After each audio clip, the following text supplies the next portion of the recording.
தினமலர் நேயர்களுக்கு அன்பான வணக்கம். உரைகள் நிகழ்ச்சிக்கு உங்களை வரவேற்கிறேன்.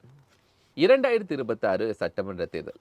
தலைவர்கள் தங்களுடைய சொத்து மதிப்பை வேட்புமனு தாக்கலின் போது அளித்திருக்காங்க. இந்த சொத்து மதிப்பினுடைய அளவை பார்க்கிற போது பெரிய வேரியேஷன் இருக்கு. சீமான் கிட்டத்தட்ட 39 லட்சம் ரூபாய் போட்டிருக்காரு. விஜய், தமிழக வெற்றி கழகத்தின் விஜய் கிட்டத்தட்ட 500 கோடிக்கு மேலே சொத்து மதிப்பை தாக்கல் செஞ்சுருக்காங்க. முதலமைச்சராக இருக்கக்கூடிய மு.க.ஸ்டாலின் 7 கோடி, ஒரு 7 கோடிக்கான அசையும் மற்றும் அசையா சொத்துக்கள். உண்மையிலேயே இவர்கள் தாக்கல் செய்யக்கூடிய அந்த சொத்து மதிப்பு அப்படிங்கிறது உண்மையானதா? அவங்க மனைவி பேரில் அதிகப்படியான சொத்துக்கள் வைக்கப்பட்டிருக்கிறது. அசையா சொத்துக்கள், அசையும் சொத்துக்கள், இதெல்லாம் எப்படி அவங்க கணக்கிட்டு தாக்கல் செய்கிறாங்க அப்படிங்கிற நிறைய விஷயங்களை நம்ம பேச வேண்டியது இருக்கிறது. அதுதான் நம்ம இன்றைய உரைகள் நிகழ்ச்சியில் பதிவு செய்ய இருக்கிறோம்.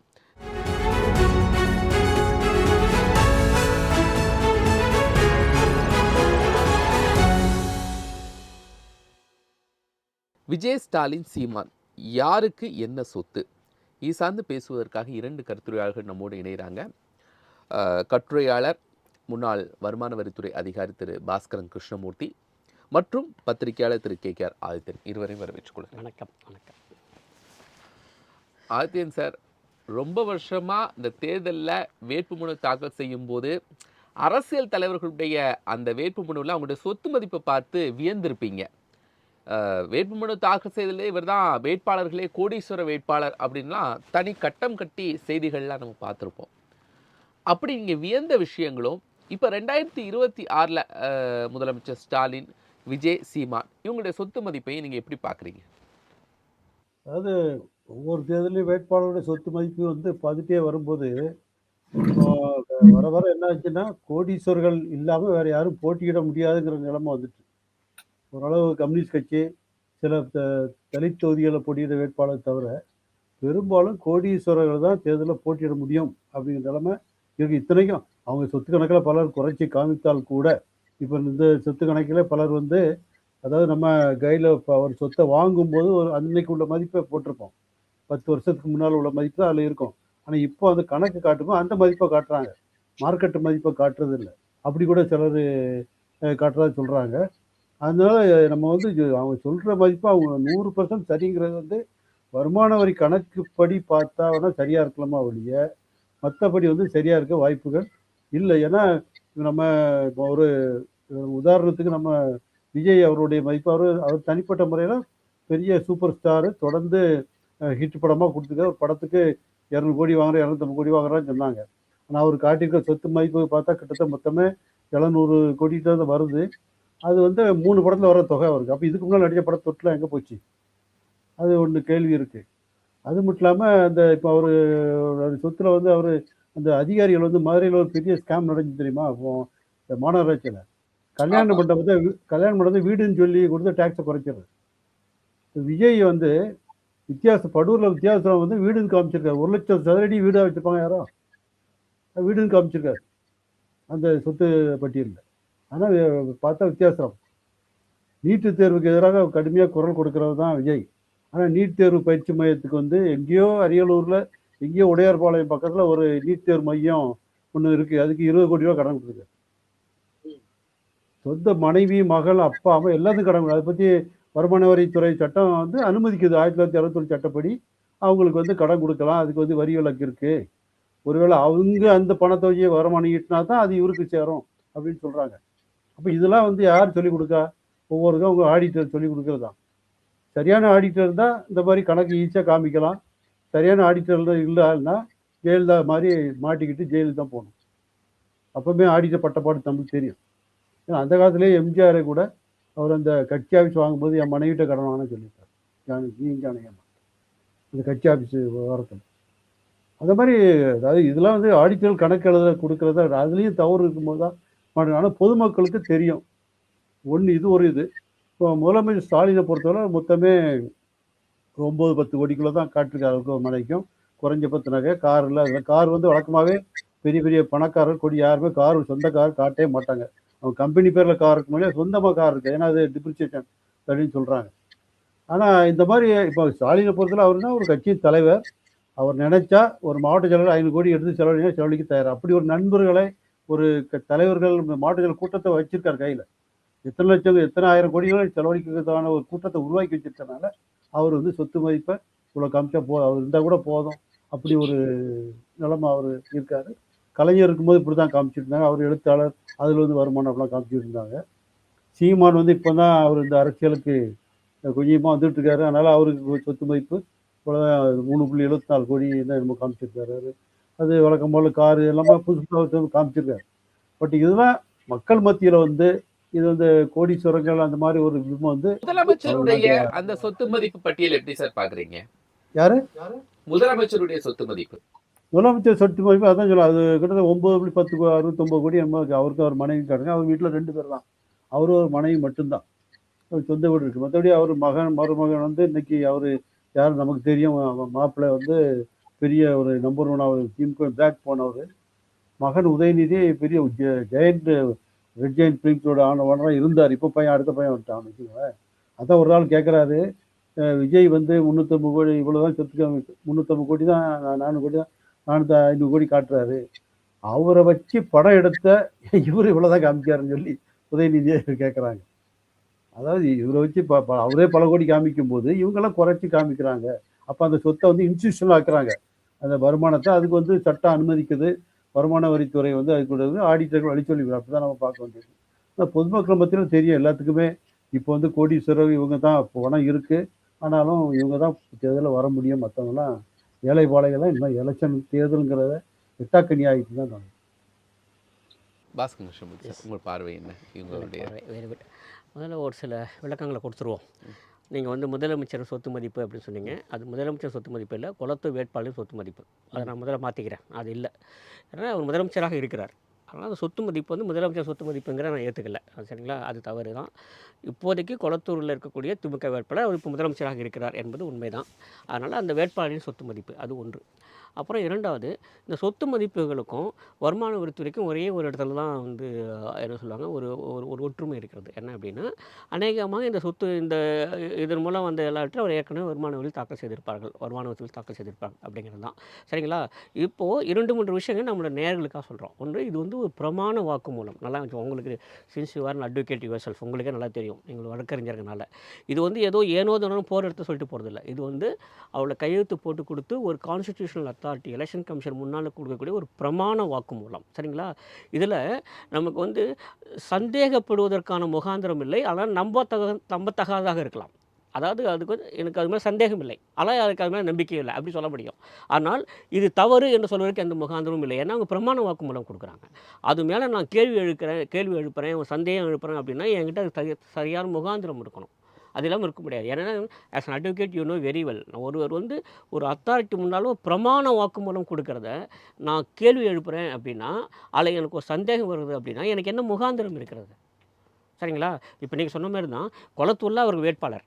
அவருடைய வேட்பாளருடைய அந்த சொத்து மதிப்பு. அதே சமயத்தில் அவர் மாண்புமிகு முதல்வராகவும் இருக்கிறார் நீங்கள் சொன்ன மாதிரி. அப்போது மாண்புமிகு முதலமைச்சர் ஒரு பிரமாண வாக்குமூலம் தருகிற போது அதெல்லாம் இல்லை, இவருக்கு வந்து 500 கோடி இருக்கும், 600 கோடி இருக்கும் அப்படி சொல்கிறலாம் வச்சுங்களேன்.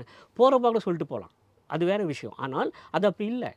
அப்போ நமக்கு ஏதோ ஒரு முகாந்திரம் இருக்கணும். முதல்ல நம்ம தமிழக நேயர்களுக்காக சொல்கிறோம் நம்ம. அதனால் பிரமாண வாக்குமூலத்துக்கு இருக்கிற அந்த மரியாதையை நம்ம வந்து முதல்ல அதுக்கு மரியாதை கொடுத்தாகணும். சரிங்களா? அப்படி கொடுக்க முடியல. நாளைக்கு லீகலி பைண்டிங் இல்லை, உங்களுக்கே தெரியும். நான் கொடுக்குறேன் அப்படின்னா எனக்கு வந்து இவ்வளோ இத்தனை அசையும் சொத்துக்கள் இருக்குது, இத்தனை அசையா சொத்துக்கள் இருக்குது அப்படின்னு பிரமாண வாக்குமூலத்தில் கையெழுத்து போட்டு ஒரு கான்ஸ்டியூஷனல் அத்தாரிட்டி முன்னாடி நான் போய் கொடுக்குறேன் அப்படின்னா அது பொய் அப்படின்னு சொல்லிட்டு நிரூபிக்கம் ஆகாத வரையில் அதுதான் உண்மை. சரிங்களா? அது முதல்ல வச்சுருப்போம். இதுதான் உண்மை. அப்புறம் 2வதுக்கு வரேன். இப்போது திரு விஜய் அவர்களை பொறுத்தவரையில் ஒவ்வொருத்தராக பார்த்துருவோம். விஜய் அவர்களை பொறுத்தவரையில் ஏறத்தாழ 643 கோடின்னு நினைக்கிறேன் அவர் சொல்லியிருக்கிறது. அசையும் சொத்துக்கள், அசையா சொத்துக்கள் 2மே சொல்லியிருக்காங்க. இதில் 2, 3 விஷயம் சொல்லணும். அவர் கடந்த சுமார் 30 ஆண்டுகளாக திரைத்துறையில் இருந்தாலும் கூட கடந்த சுமார் 10 ஆண்டுகளாக உச்ச நட்சத்திரமாக இருக்கிறார். சரிங்களா? அவர் தான் உச்ச நட்சத்திரம் கேட்டால் நம்பர் 1 அவர் தான் பொறுத்தவரையில். அந்த நம்பர் 1 ஸ்தானத்தில் இருந்தபோது கூட கடந்த சுமார் 5 ஆண்டுகளுக்கு முன்பு வரையில் 100 கோடி 200 கோடிலாம் சம்பளம் கொடுக்கல. 30 கோடி 40 கோடி தான் சம்பளம். ஏன்னா தமிழ் திரையுலகத்தில் மிக அதிகமாக வசூலித்தே நீங்கள் பார்த்தீங்கன்னா 100 கோடி ரூபாய் வசூலித்ததுங்கிறது ரொம்ப அபூர்வமாக இருந்தது. அப்படி தான் இருந்தது. ஒரு படம் மட்டுமே 100 கோடி தான் வசூலிக்கும்னா தயாரிப்பாளருக்கு, விநியோகஸ்தருக்கு, தியேட்டர் உரிமையாளருக்கு, பிற தொழில்நுட்ப கலைஞருக்கு, அங்கே பணிபுரிவுகளே எவ்வளோ கிடைச்சிருக்கும்?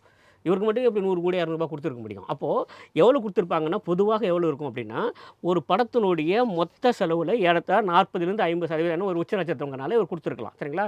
அப்படி பார்க்கும்போது கூட இவருக்கு வந்து ஒரு படத்துக்கு 40லேருந்து 50 கோடி ரூபாய் வரையிலும் இவர் வாங்கியிருக்கலாம் அப்படின்னு தோன்றுகிறது. சரிங்களா? இது 2வது. 3வது இப்போ தான் பார்த்தீங்கன்னாக்க தமிழ் சினிமாங்கிறது ஒரு 200 கோடி 300 கோடின்னு வர ஆரம்பிச்சிருக்கு. சரிங்களா? இன்னும் அது அதிகமாக போகல. உலகம் முழுக்க இருக்கக்கூடிய அத்தனை தியேட்டர்களையும் தொடர்ந்து சாதனை படுத்திக் கொண்ட துரந்தர் 2 இப்போ தான் 1000 கோடி தொட்டிருக்கு. சரிங்களா? அப்போது இவருக்கு மட்டுமே 200 கோடி கொடுத்துருப்பாங்கன்னா கொடுத்துருக்க முடியாது. அப்போ இவருக்கு எவ்வளோ இருந்திருக்கும் சம்பளம் அப்படின்னா 30 கோடி அவ்வளோதான் நான் எதிர்பார்க்குறது. சரிங்களா? ஏன்னா பல சமயங்களில் பத்திரிகையில் கூட வந்துது. நம்முடைய ஐயாவுக்கு நல்லா தெரிஞ்சிருக்கும். பத்திரிகைலாம் அவர் எவ்வளோ சம்பளம் வாங்குறாங்கன்னு ஒவ்வொரு வருஷம் போடுறாங்க இல்லையா? அதை எடுத்து பார்த்தாலே அப்போ அவ்வளோதான் இருந்தது. அது 2. அப்புறம் 3வது அசையும் சொத்துகள், அசையா சொத்துக்கள்ங்கிறது வேறு, வருமானங்கிறது வேறு. நல்லா புரிஞ்சுப்போம். வருமானம் ஒருத்தருக்கு என்ன குடிப்பீங்க? அந்த ஆண்டு என்னென்ன வருமானம் வந்தது எனக்கு, அதுக்கான வரி கட்டும் இல்லையா? அப்படி தானே? ஆண்டு படிவம் தானே, ஆனுவல் ரிட்டர்ன் தானே நம்ம பண்ணுறது. இந்த ஆண்டு எனக்கு இவ்வளோ வருமானம் வந்தது, இதில் எனக்கு வட்டி மூலம் எவ்வளோ வந்தது, அல்லது என்னோடய தொழில் மூலம் எவ்வளோ வந்தது, எல்லாத்தையும் தனித்தனியாக போட்டு, அதில் என்னோடய சேவிங்ஸில் இருந்தால் அதில் எவ்வளோ இன்ட்ரெஸ்ட் வந்தது, அது பிற வகை வருமானங்கள் ஏதாவது ஷேர்ஸ் இருக்குன்னா வேறு ஏதாவது வந்ததுன்னா எனக்கு எல்லாம் போட்டுட்டு இதெல்லாம் போட்டு தான் நம்ம கொடுப்போம். வருமானத்தை கணக்கில் காட்டுவோம். சொத்து கணக்குங்கிறது தனி. சரிங்களா? இந்த சொத்து கணக்குங்கிறது எப்படின்னா, வருமானத்துக்கு உட்பட்ட கணக்கில் மூலம் வாங்கின அந்த சொத்து தான் பொதுவாக தந்திருப்பாங்க. வருமானத்துக்கு கணக்கில் காட்டாமல் வேறு ஏன்னு இருந்திருக்கா அப்படின்னா நாம் நிரூபித்தாகணும். சரிங்களா? இப்போது திரு விஜய் உட்பட ஏராளமான பிரபலமான நட்சத்திரங்கள் இருக்காங்க. இப்போ இவங்களை பற்றியெல்லாம் ஒரு பொதுவான ஒரு கருத்து வெளியே என்ன இருக்குன்னா, இவங்களாம் நிறையா கருப்பு பணம் வச்சுருப்பாங்க, கணக்கு காட்டாமல் வச்சுருப்பாங்க அப்படின்னு சொல்லியிருப்பாங்க இல்லையா? உங்களுக்கு சொல்கிறது ஈஸி. அது உறுதிப்படுத்துவதற்கோ அது உத்தரவாதப்படுத்துவதற்கோ நம்மகிட்ட என்ன ஆதாரம் இருக்கிறது? எதுவுமே இல்லை. அதெல்லாம் சொல்லிகிட்டே போகலாம். யார் வேணும் அரசியல்வாதியை பற்றியோ அல்லது திரை நட்சத்திரங்களை பற்றியோ அல்லது பெரிய வணிக நிறுவனங்களை பற்றியோ சொல்லிக்கிட்டே போகலாம். ஆனால் அதில் எந்த அளவுக்கு நிஜம் எங்கே இருக்குது, அதுக்கான ஆதாரம் எங்கே இருக்குது, எங்கே உறுதி இருக்குது? இப்போ நீங்கள் பார்த்தீங்கன்னாக்க 50,000 ரூபாய்க்கு மேலே நீங்கள் எந்த ஒரு நிதி பரிவர்த்தனை கிராஸ் செக் பண்ணுவாங்களான்னு கேட்குறேன். இப்போ இவங்க தாக்கல் செஞ்சுருக்காங்க, முதலமைச்சர் 9 நிச்சயமாக கோடி, பண்ணுவாங்க. முதலமைச்சருடைய மனைவிக்கு இவ்வளோதான் இருக்குது, 720 கிராம் தங்கம் தான் இருக்குது. எப்படி கிராஸ் செக் பண்ணுவாங்க? இது வரைக்கும் தேர்தலில் இந்த மாதிரி சப்மிட் பண்ணி இதை விட அதிகமாக இருக்குன்னு நிராகரிச்சிருக்காங்க. இந்தியாவில் 2-3 இடங்கள் நடந்திருக்கேன், வெவ்வேறு மாநிலங்கள் நடந்திருக்கு. ஏன்னா வருமான வரித்துறையில் அவர்கள் தாக்கல் செய்த வருமான வரி படிவத்துக்கும் இதற்கும் தொடர்பே இல்லாமல் இருக்குது. நீங்கள் அங்கே அவ்வளோ வருமானம் கட்டியிருக்கீங்க, இங்கே குறைவாக இருக்கிறதுலாம் வந்திருக்கு, பல முறை வந்திருக்கு. தேர்தல் ஆணையத்து முன்னாலும் வந்திருக்கிறது, உச்சநீதிமன்றால் வழக்காகவும் வந்திருக்கிறது, பல சமயங்களில் வந்திருக்கு, விளக்கமும் கேட்டிருக்காங்க, எல்லாமே நடந்திருக்கு, இல்லாமல் இல்லை. ஆனால் இதில் நான் சொல்ல வந்து என்ன அப்படின்னா, தேர்தல் ஆணையத்தை பற்றி எப்படி அணுகும் அப்படின்னா, எப்படி அணுக வேண்டும் அப்படிங்கிறதுனால ஒரு பிரமாண வாக்கு மூலமாக தந்துவிட்டால் அதை நான் ஏற்றுக்கொண்டு தான் ஆகணும். அது தவறு என்று நிரூபிக்கப்படாத வரையில் இதுதான் சரியானது. 3 டேஸில் உங்களுக்கு இதெல்லாம் பண்ணிட முடியுமா? ஒரு ரெஃபரன்ஸ் கேட்பாங்க, அவசியம் இருந்தால் கேட்பாங்க, வருமான வரித்துறையில் கேட்பாங்க.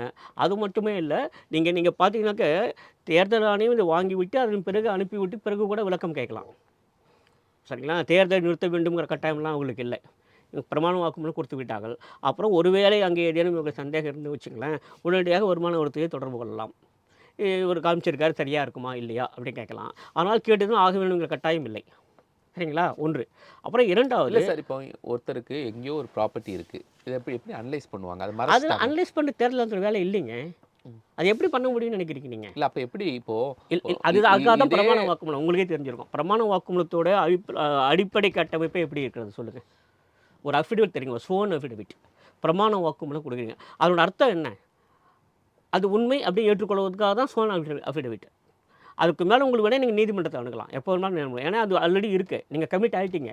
ஒரு பிரமாண வாக்குமூலத்தில் எழுத்துப்பூர்வமாக நீங்கள் கையெழுத்து போட்டு கொடுத்துருக்கிறீர்கள், ஒரு கான்ஸ்டியூஷன் அத்தாரிட்டி மூலம் கொடுத்துருக்கீங்க அப்படின்னா அது என்றைக்குமே பைண்டிங் தானே. இப்போ நம்ம ஏன் பிரமாண வாக்குமூலம் கேட்குறோம்? The very purpose of securing அஃபிடவிட்டுங்கிறது என்ன?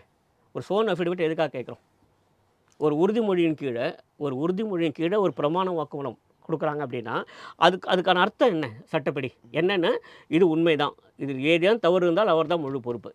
அதுதானே பிரமாண வாக்குமூலம். அதுக்காக தானே. இதெல்லாம் என்னால் உடனடியாக உறுதி செய்து கொள்ள முடியாதுங்கிற காரணத்தினால தான் பிரமாண வாக்குமூலம் கேட்குறாங்க, வெறுமனே கேட்கல. அதனால் திரும்பவும் சொல்லிக்கிறேன், இது எல்லாமே ஒரு ஸ்வோன் அஃபிடவிட். ஒரு ஸ்வோன் அஃபிடவிட்னு உங்களுக்கே தெரிஞ்சிருக்கும். ஏன்னா நான் ஸ்வேர் பண்ணுறேன், நான் உறுதிமொழி கொடுக்குறேன், இதெல்லாம் கரெக்டாக உறுதிமொழி கொடுக்குறேன். அதை வைத்துக்கொண்டு தான் அடுத்த ஸ்டேஜுக்கு போகணும். இதெல்லாம் பார்த்துட்டு தேர்தல் நடத்த முடியாது. சரிங்களா? அதனால திரும்ப சொல்லிக்கிறேன், இந்த தகவல்கள் எல்லாம் நாம் நம்பலாம், நம்பாமல் போகலாம். ஏன்னா நமக்கு நம்பிக்கை இல்ல. இப்ப ஐயாவுக்கு நம்பிக்கை இல்ல, உங்களுக்கு நம்பிக்கை இல்ல, எனக்கெல்லாம் நம்பிக்கை இல்லன்னா, நம்பிக்கை இல்லைன்னு சொல்லலாம். ஆனால் அது மேல் சந்தேகம் எழுப்ப முடியுமானா முடியாது. ஏன்னா அது வந்து ஒரு பிரமாண வாக்குமூலத்தில குடுத்துருக்காங்க. சரிங்களா? அது ஒரு வேளை இதற்கு மேலும் ஏதேனும் இருந்தது அப்படின்னா, அதுக்கப்புறம் வந்து தேர்தல் நடத்தை விதிமுறைகள்லாம் முடிஞ்சதுக்கப்புறம், தேர்தலுக்கு அப்புறம் அது யாராவது உயர்நீதிமன்றத்துக்கோ, உச்சநீதிமன்றத்துக்கோ போகிற போது தான் இது பற்றி தெரிய வரும். ஆனால் ஏற்கனவே என்ன தரப்பட்டிருக்கிறதோ, அதிலிருந்து பின்வாங்குவதற்கு இவர்களால் முடியாது. ஏன்னா அது பிரமாண வாக்குமூலம். அதுதான். ஆதித்யன் சார், இந்த மாதிரி குடுத்து இப்போ உங்களுக்கெல்லாம் தெரியும். தன்னுடைய சொத்தை விடவும் அதிகமா காட்டுனவங்க, குறைத்து காட்டுனவங்க, இதெல்லாம் தெரியும். அப்படி வந்த செய்திகள் ஏதாவது பெரிய பிரச்சனையா உருவாகியிருந்திருக்கா இதுவரைக்கும்? இல்ல அது சில இடங்கள்ல வந்து அதாவது தேர்தலுக்கு சொன்ன மாரி பிரமாண வாக்குமூலம்னால அப்படியே ஒத்துக்கிட்டு, அதுக்கு பிறகு வழக்கு போட்டிருக்காங்க. வழக்கு போட்டா அந்த வழக்கு முடியறதுக்கு தான் 5 வருஷம் அடுத்த எலக்ஷன் வந்துருதே. நம்ம இப்போ சாதாரணமா இப்போ இந்த 4 கோடி ரூபா பண பறிமுதல் போன தடவ நயனானந்தன் தொடர்பா வந்துச்சு. இன்னும் வழக்கு முடியல, ஒண்ணும் முடியல. அப்போ அது உச்சநீதிமன்றம்லாம் போகும்போது இன்னும் 10 வருஷம் ஆயிருது. அப்போ தேர்தலை ரத்து எப்போ பண்ண போறாங்கன்னே யாரும் தெரியல. அதனால வருமான அடிப்படை ஏன்னா வருமானங்கிறது மாறக்கூடியது, உயரக்கூடியது, கீழே போகும். அதனால அது அடிப்படையில் இவங்க போடுற வழக்குகள் வந்து சீக்கிரம் முடியறது கிடையாது. இதை வந்து எதிர்க்கட்சிக்காரங்க தான் அவர் ஜெயிச்சாதான் வழக்க போட போறாங்க இல்லையா, தோற்றாருன்னு யாரும் கண்டுக்கிட மாட்டாங்க. அப்போ அதை எதிர்க்கட்சிக்காக தான் விழிப்பா இருந்து ஏதாவது பண்ணுவாங்களுடைய அரசாங்க தரப்புல பெரும்பாலும் நடவடிக்கை எடுத்த மாதிரி தெரியல. எனக்கு தெரிஞ்ச ஒன்றும் பெரிய அளவில் ஒன்றும் நல்ல மாதிரி தெரியல.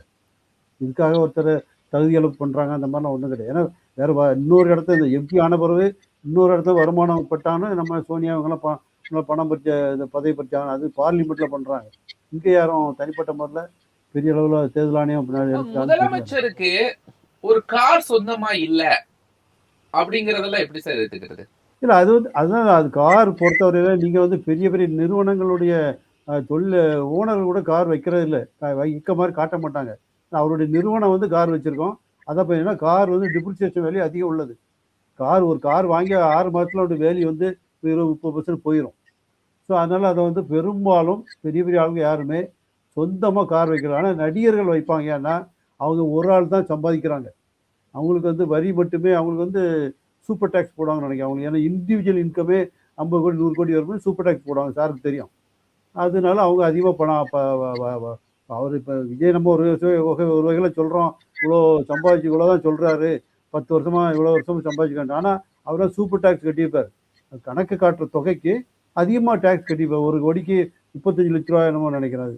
அப்புறம் ஏதாவது பிடிச்சாங்கன்னா அவரே இந்த மாதிரி 3-4 கோடி 4-5 வருஷம் வட்டி கட்டாமல் அபராத வட்டி போட்டு அது கட்டாமல் உட்காந்துட்டு இருக்காரு. அதெல்லாம் அது வந்து ஒரு டாக்டிக்ஸ் தான்.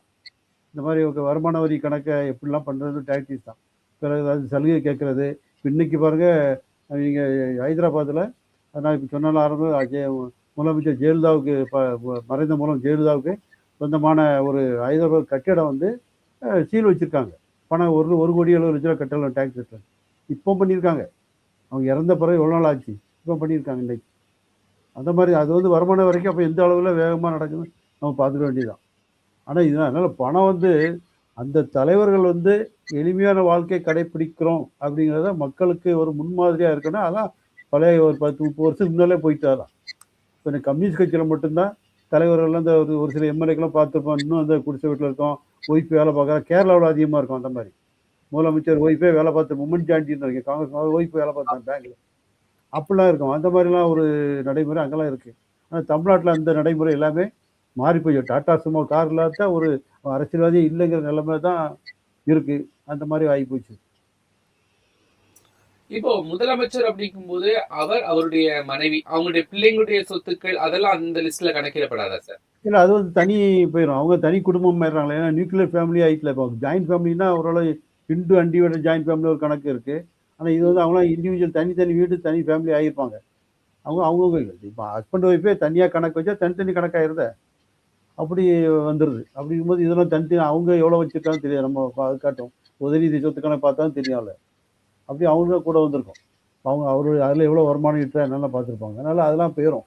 இப்போ அவங்களும் ஒரு கம்பெனியில் இன்வெஸ்ட் பண்ணாங்கன்னா அதுக்கு வேறு மாதிரி ஷேரில் போட்டாங்கன்னா அப்படிலாம் வேறு மாதிரி மாறும். ஏன்னா ஷேர்லாம் 10 ரூபாய்க்கு தான் ஷேர் வேல்யூம்பாங்க, மார்க்கெட் வேல்யூ பார்த்தா வேறு மாதிரி இருக்கும். வேட்புமனுல அந்த சொத்து விவரங்களை கேட்கறதுக்கான தேவை என்னது? எது சொத்து மதிப்புன்னு எதுக்கு கேட்குறாங்க வேட்புமனுல? இல்ல அது இப்போ இப்போ ஒரு நம்ம இப்பவுமே இப்போ ஒரு 10, 20 வருஷமா தான் நம்ம அதெல்லாம் பார்க்குறோம் பெரும்பாலும். ஏன்னா திறந்த வெளி அதாவது மக்களுக்கு தெரிய வகையில பதிவேற்றுறாங்க எல்லாமே. சொத்து மதிப்பு கேட்கறது வந்து அந்த வேட்பாளருடைய நாணயம், நேர்மை, எளிமை எப்படிலாம் இருக்கா, மக்களுக்கு செயல்பட எப்படி இருக்கா, அது ஒரிஜினலா காட்டுறா, அதெல்லாம் தெரியணுங்கிறதுக்காக மக்கள் கேட்கறாங்க. இப்போ நான் அரசாங்கத்திலேயே ஊழியர்கள்லாம் சொத்து கணக்கு காட்டுன்னு சொல்றாங்க.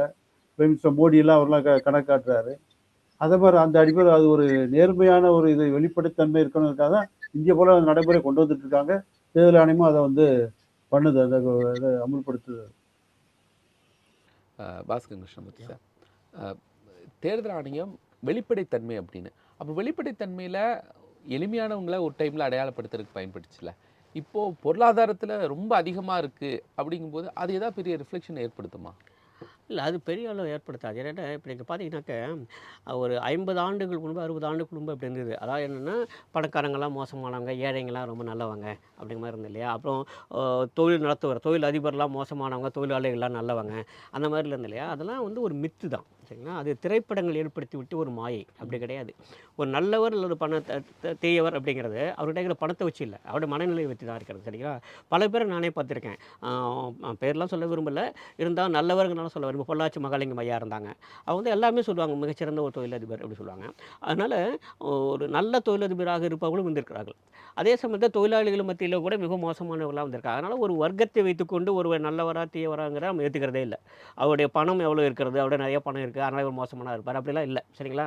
அது முற்றிலும் வேறு வகையானது. ஆனால் இந்த பணத்தை அவர்கள் எவ்வாறு சம்பாதித்திருக்கிறார்களும் மிகப்பெரிய கேள்விக்குறி. சரிங்களா? இப்ப நீங்க கேட்டீங்க இல்லையா? இவருக்கு இவ்வளவு சொத்து இருக்கிறது அப்படின்னு சொல்லிட்டு. இவர்களுக்கு பின்னாலே இந்த சொத்து வருவதற்கான என்ன தொழில் இருந்திருக்கிறது அப்படின்னு பார்த்தோம்னு வச்சுக்கோங்களேன், மிக நிச்சயமாக விஜய்க்கு இருந்திருக்கிறது. மிக நிச்சயமாக அவரு காட்டியிருக்கிற கணக்குக்கு மிக நிச்சயமா சீமானுக்கு இருந்திருக்கிறது. சரிங்களா? மற்றொரு வேட்பாளரை பற்றி நான் சொல்ல தயாராக இல்லை. ஏனென்றால் அந்த சொத்து மதிப்பை என்னால் ஏற்றுக்கொள்ள முடியவில்லை. சரிங்களா? நான் நம்பல. ஆனா திரும்ப சொன்னா பிரமாண வாக்குமூலம். அதனால அத நான் வந்து சந்தேகத்துக்குள்ள கொண்டு போல. ஆனால் தனிப்பட்ட முறையில எனக்கு நம்பிக்கை இல்லை. இவ்வளோ தான் இருக்கும். இவ்வளோ தான் இருக்கும்னு என்னால நம்பவே முடியல. ஏன்னா உலகத்தில யாருமே நம்ப முடியாது. ஏன்னா உலகத்தில ஆசியால மிகப்பெரிய பணக்காரங்க குடும்பங்களே அதுவும் ஒன்று என்று சொல்லுகிற போது, இவ்வளோ தான் சொத்து இருக்கு அப்படின்னு எனக்கு நம்பிக்கை வரல. நம்புவதும் நம்பாததும் என்னுடைய உரிமை. சரிங்களா? நான் சந்தேகம் எழுப்புவதற்கு எனக்கு உரிமை இல்லை. ஏன்னா அது பிரமாண வாக்குமூலம். அது வேற விஷயம். ஆனா என்னால நம்ப முடியல. எனக்கு 7,00,00,000 தான் இருக்கு அப்படிங்கிறது என்னால நம்ப முடியல. சரிங்களா? ஏன்னா உங்களுக்கே தெரியும். இன்னைக்கெல்லாம் அந்த ஒரு குறிப்பிட்ட கட்சியில ஒரு சாதாரண ஒரு கார்ப்பரேஷன் கவுன்சிலரா இருக்கவங்களுக்கே பல கோடி ரூபாய் வச்சிருக்காங்க. சரிங்களா? இத்தனை மொ மொ அதிகாரங்களும் கையிலே வைத்துக்கொண்டு, ஏராளமான தொழில் நிறுவனங்களை கையில வைத்துக்கொண்டு, ஏராளமான அறக்கட்டளைக்கு சொந்தமாக இருந்து கொண்டு, என்ன எனக்கு இவ்வளோ தான் இருக்கு. அப்படி சொன்னா அது வந்து ஏத்துக்க முடியல. ஏன்னா உலகமே தெரியுது. உலகமே தெரியுது. ஊழல் செய்யாமல் இவங்களால இருக்கவே ஒரு நாள் கூட இருக்கவே முடியாதுங்கிறதும் தெரியுது. சரிங்களா? அப்படி இருக்கிற போது எனக்கு இவ்வளோ தான் சொத்துன்னு ஒருத்தர் சொல்றாரு வச்சுக்கங்களேன், அதை என்னால நம்ப முடியவில்லை. ஆனால் அதை கேள்வி கேட்பதற்கான அந்த சந்தேகத்திற்கான எந்த ஒரு முகாந்திரமும் என் கையில இல்ல.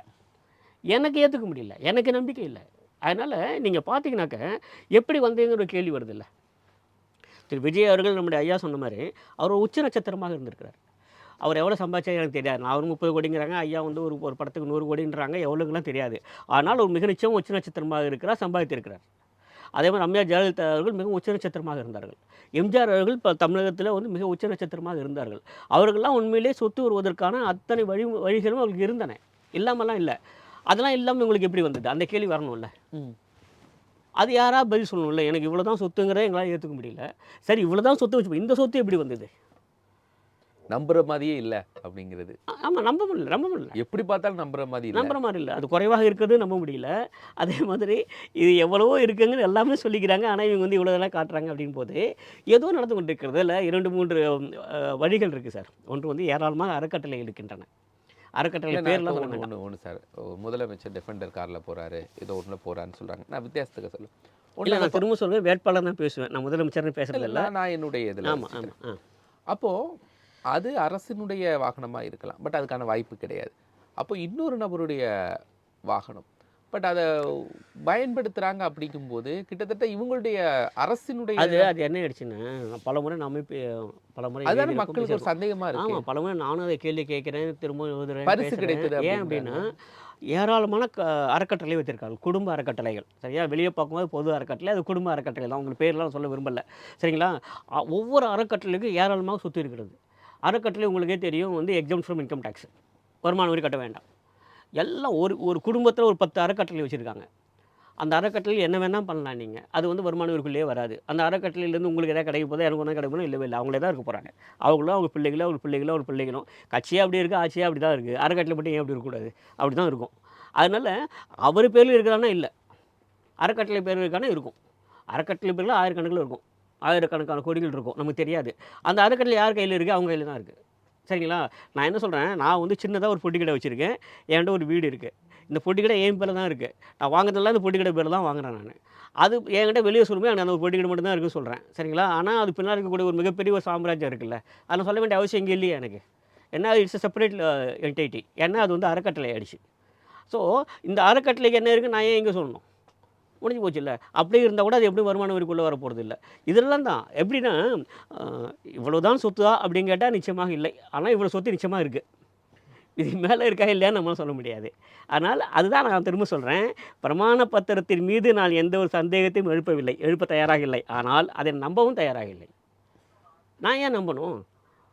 மக்களுக்கே தெரியும்ல, உங்களுக்கு தெரியாது. இப்போ இருக்க யார் வேணால் கேட்டு பாருங்கள், இவ்வளோ தாங்க இவ்வளோ சொத்து இருக்குன்னு யாராவது நம்புமா? ஒரு இல்ல சினிமாவில் சொத்த ஒரு சொல்லலாம் சார். ஒரு ஒரு ஒரு ஒரு திரைப்படத்தில் ஒரு வசனம் வரும் தெரியுமா?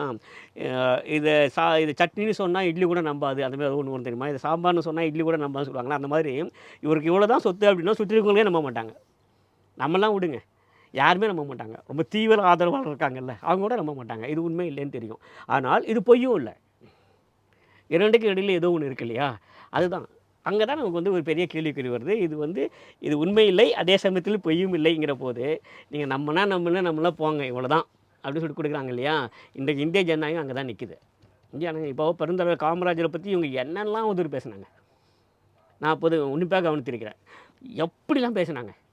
கடைசியில் இறந்து போனவங்க உள்ள போய் பார்த்தா ஒன்றுமே இல்லை. ஒரு ரூ. 1000 கூட பணம் இல்லை. தனக்கு கூட சொந்த சொத்து எதுவுமே வச்சுக்கல. ஒரு பெரிய ஆடம்பர உடைகள் கூட இல்லை. ஆனால் எப்படிலாம் பேசுனாங்க.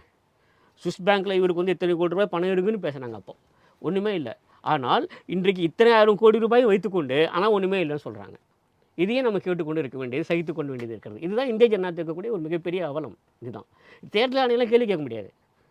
சரிங்களா? இதையெல்லாம் நிரூபிக்க வேண்டிய கடமை தேர்தல் ஆணையத்துக்கு இல்லை.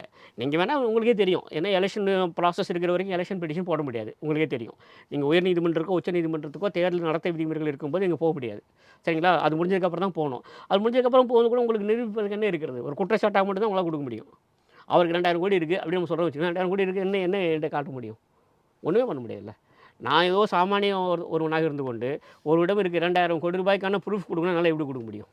பண்ணவே முடியாது. அதனால தான் சொல்கிறேன், அந்த அந்த துணிச்சல் தான், இவங்களுக்கு என்னெல்லாம் அறக்கட்டளைகள் இருக்கின்றன, என்னவெல்லாம் இவங்களுக்கு சொந்தமாக சொத்துக்கள் இருக்கின்றன அப்படிலாம் கண்டுபிடிக்கணும் அப்படின்னா அது பெருசாக போகும். அது விக்ரமாதித்தங்கிற மாதிரி போகுது. சரிங்களா? ஆனால் இது எதுவுமே சட்டத்துக்கு உட்படாதது. என்னை பொறுத்தவரைக்கும் எனக்கு இவ்வளோ தான் சொத்து அப்படிங்கிறது அதுதான் உண்மை. ஆனால் இத்துடன் முடிந்து போய்விடுகிறதா அந்த கதை, அந்த சகாப்தத்தோடு இருந்து போய்கிறதா அப்படின்னா இல்லை, அது நீட்டாக போகும். ஆனால் அது சட்டத்துக்குள்ளே வராது. அதுதான் பிரச்சனை. ஆயிடுச்சு சார். நாம நிறைவாகவே விஷயம் கேட்குறேன். இந்த சொத்து மதிப்பை தாக்கல் செய்ய வேண்டும் அப்படிங்கிறதுக்காகவே ஒரு பெரிய பணி நடக்குமா சார்? ஆமாம், அது ஆடிட்டர் வக்கீல்லாம் வச்சு எழுதி எவ்வளவோ கஷ்டப்பட்டு தான் உருவாக்குறாங்க அது. ஏன்னா ஆனால் வருமானம் இந்த மாதிரி பெரிய அதிக சொத்து வச்சு யாருக்கோ வருமான வரி தாக்கல் பண்ணியிருப்பாங்க. அதனால் அதை வச்சு எளிதாக பண்ணிடுவாங்க. புதுசாக வர்றவங்களுக்கு தான் இதெல்லாம் சரி பண்ணி அவங்களுக்கு கொடுக்குறதுக்கு தேர்தல் அவங்க கட்சியிலேருந்து யாராவது ஹெல்ப் பண்ணுவாங்க, அப்படி தான் பண்ணுவாங்க. ஏன்னா இப்போ இந்த இதில் வந்து நம்ம எப்படி பினாமி உருவான்னு கூட கண்டுபிடிக்கலாம்னா, உதாரணத்துக்கு விஜய் வந்து சபரிநாதன் ஒருத்தருக்கு டிக்கெட் கொடுக்காரு. யாருன்னு கேட்டால் அவருடைய டிரைவர் ராஜேந்திரன் மகன் 2 பேரையும் கட்டி அணைச்சி ஆனந்த கண்ணி பற்றி டிக்கெட் கொடுக்காரு. கடைசியில் பார்த்தா அந்த ராஜேந்திரன் எங்கே இருக்காரு? இவர் நடத்துகிற ஜெயா ப்ராப்பர்ட்டியில் மேனேஜிங் டைரக்டராக இருக்கார். அந்த விஜய் அவருடைய இதுக்கு மேனேஜிங் டைரக்டருக்கு ராஜேந்திரனுக்கு 50 லட்ச ரூபா கடன் கொடுத்தா காமிச்சிருக்காரு. இப்படி பினாமி எப்படி இருக்குது பாருங்கள். இதை இப்போ நாளைக்கு இவர் வந்து எம்எல்ஏ ஆகிட்டான்னா ஒரு எம்எல்ஏ பினாமியாக கொண்டு வந்துடுறாரு. இப்படி இதெல்லாம் வந்து சட்டம் வந்து அனுமதிக்குது. வருமான வரி சட்டம் அதெல்லாம் அனுமதிக்குது. அதனால் இந்த மாதிரிலாம் பண்ண முடியுது. ஏன்னா ஒரு காலத்தில் ஜெயலலிதா வந்து ரஜினியை வந்து அவர் ஜெயலலிதா மூலச்சாரும்போது கடுமையாக குற்றம் சாட்டினாங்க. அவர் சொல்லும்போது ரஜினி வந்து சினிமாவிலேருந்து வந்தவர், ரஜினி உடனே சொல்கிறாரு ஜெயலலிதாவும் சினிமாவிலேருந்து வந்தார், அப்போ கருப்பு பணத்தை பற்றி அவர் அதில் இருந்தவரே இதை பற்றி சொல்லாமான்னு கேட்டார். 2 பேரும் அப்படி இது பண்ணி கேட்டுக்கிட்டாங்க. ஏன்னா அந்த மாதிரி கருப்பு பணம் அதிகமாக உருவாகிற இடம் அது சினிமா. அது போக ரியல் எஸ்டேட்டு, இந்த மாதிரி சில தொழில்கள் இருக்குது. அந்த பணத்தை எங்கே போடுறது அதெல்லாம் ஆடிட்டர் தான் அத்துப்படி அது. அவங்க தான் வழி சொல்லி கொடுக்குறாங்க. அப்புறம் சில விஷயங்கள்ல இப்போ ஆடிட்டர்கள் கூட அவங்களுடைய அந்த வழக்குகளை அவங்களெல்லாம் சேர்க்கக்கூடிய அளவுக்குள்ள இப்போ சட்டம்லாம் கொண்டு வந்திருக்கு. வந்து பிரச்சனைலாம் வந்துட்டு இருக்காது. அதனால இது இப்படி போயிட்டே இருந்தாலும் எப்படி தான் எங்கே போய் நிற்கணும்னு தெரியல. அது ஒரு ரொம்ப முக்கியமான விஷயம் தான் சார். அத செக் பண்ணும்போது இன்னும் இன்னும் அச்சங்கள் வரும். ஒவ்வொருத்தருடையதையும் செக் பண்ணும்போது இன்னும் நம்ம ரொம்ப மைன்யூட்டா செய்யணும் அப்படிங்கிற பயம் வரும் அப்படிங்கிறது. ஆமாம். ஆமாமா. ஏன்னா நம்ம வந்து ஒவ்வொரு ஒவ்வொரு தலைவருடைய சொத்து கணக்கெல்லாம் நம்ம பார்த்துட்டே இருக்கோம். ஒவ்வொரு வருஷமும் பார்க்குறோம் ஒவ்வொரு தேர்தல்லையும். அந்த தேர்தல் வரும்போது வருமானம் வருது. இது போன வருஷம் 30,00,000 வருமானம் வந்திருக்கு அப்படின்னு சொல்றாங்க. இப்படி பண்றாங்க. ஆனா இதே இது பல தலைவர் வந்து இந்த அரசியலுக்கு வந்தவர் சொத்தை இழந்தவங்களும் இருக்காங்க. ஒரு நடிகர் திலகம் சிவாஜி கணேசன் தனியா கட்சி ஆரம்பி கடையில தஞ்சாவூர் 2 தியேட்டரை வித்துட்டாரு. சொந்த சொந்த தியேட்டரை வித்தாரு அவரு. அப்படியும் ஆட்கள் தான் இருக்கு. சொத்து வித்தவங்களும் இருக்காங்க. சே நிறைவான கருத்து சொல்லுங்க. நிறைவான கருத்து ஒன்றே ஒன்று தான். நான் இதெல்லாம் அவ்வளோ பெரிய ஒரு முக்கியத்துவம் கொடுப்பதில்லை. ஒரு சொத்து எப்படி வந்தது என்ன அப்படிங்கிறலாம். என்னை பொறுத்தவரையில் ஒரு ஆனா பொறுப்புக்கு உங்க துறை வந்ததுக்கப்புறம் இம்பார்ட்டன்ஸ் கொடுக்கும். ம்? உங்க துறை இம்பார்ட்டன்ஸ் கொடுக்கும். அது கொடுக்கும். நான் என்னை பொறுத்தவரை நான் என்ன சொல்லுவேன் அப்படின்னா, ஒரு ஒரு என்ன சொல்லுவாங்க, சட்டமன்ற உறுப்பினராகவோ, நாடாளுமன்ற உறுப்பினராக வந்த பிறகு, ஏதேனும் ஒரு அமைச்சராக வருகிற போது, முதலமைச்சராக வந்த பிறகு, அதன் பிறகு அவர்கள் என்ன பணி செய்கிறார்கள்? என்னை பொறுத்தவரை அதுதான் மிக முக்கியம். அவர்கள் மக்களுக்கு நல்லது செய்கிறார்களா? அவர்கள் கொள்கைகளை தொடர்ந்து கொண்டு செல்கிறார்களா? மக்களுக்கு நல்ல திட்டங்களை கொண்டு வந்திருக்கிறார்களா? அப்படி வச்சு தான் நான் எடை போடுவேனே தவிர்த்து, இவரோட சொத்து இப்படி வந்தது, இவர் எப்படி இருக்கார் அப்படிங்கிறலாம், அது வந்து இது முற்றிலும் வேறுபட்ட ஒரு தளம் அது. சரிங்களா? அந்த தளத்திலிருந்து நான் அவர்களை வந்து எடை போட தயாராக இல்லை. அப்படி பார்க்கும்போது என்னை பொறுத்தவரையில், தமிழகத்தை பொறுத்தவரையில் காமராஜ், எம்ஜிஆர், ஜெயலலிதா 3 பேரும் மக்களுக்கு மிகச்சிறந்த நல்ல திட்டங்களை கொண்டு வந்தாங்கன்னு நான் திடமாக நம்புறேன். சரிங்களா?